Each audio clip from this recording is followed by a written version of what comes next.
2, 3.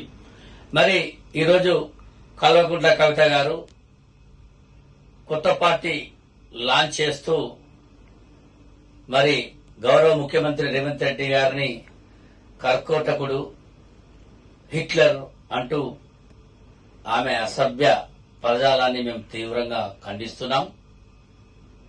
ఆమె వారి యొక్క కుటుంబ కలహాలతో, వారి ఆస్తి పంపకాలతో, వారి మధ్య జరిగిన వివాదంతో బయటకు వచ్చి కొత్త పార్టీ పెట్టి ఈరోజు రేవంత్ రెడ్డి గారిని విమర్శించడం సరికాదు. మరి నేను నిజంగా నీకు ఇలా చెప్తాను, బీసీల మీద ప్రేమ ఉందని. నీకు బీసీల మీద ప్రేమ ఉంటే, బీసీల మీద నీకు అంత అన్నప్పుడు 42% రిజర్వేషన్లలో నువ్వు ఎందుకు దీక్ష చేయలేదు? నువ్వు వెంటనే అమరనీత దీక్ష చేసి నువ్వు రాజకీయాలకు రావాలి. నీవు ఇలా దళితులు అంటున్నావు, దళితులు అంటే నాకు ప్రేమటు మాట్లాడుతున్నావు. నిజంగా నీకు దళితుల మీద ప్రేమ ఉంటే నీ కుమారుడికి ఒక దళితురాలను ఇచ్చి వివాహం చెయ్యి.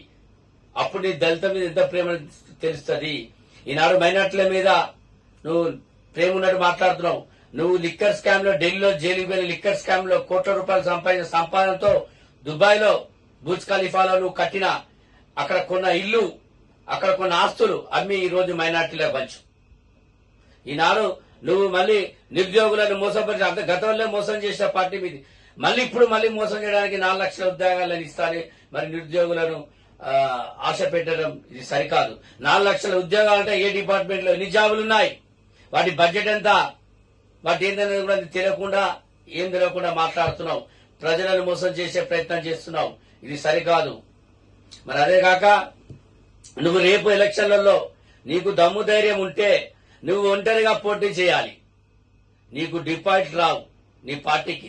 నీ పార్టీ ఇక్కడ అభ్యర్థులు సరిగా లేరు. నీ అభ్యర్థులు క్యాండిడేట్లే కరువైతారు.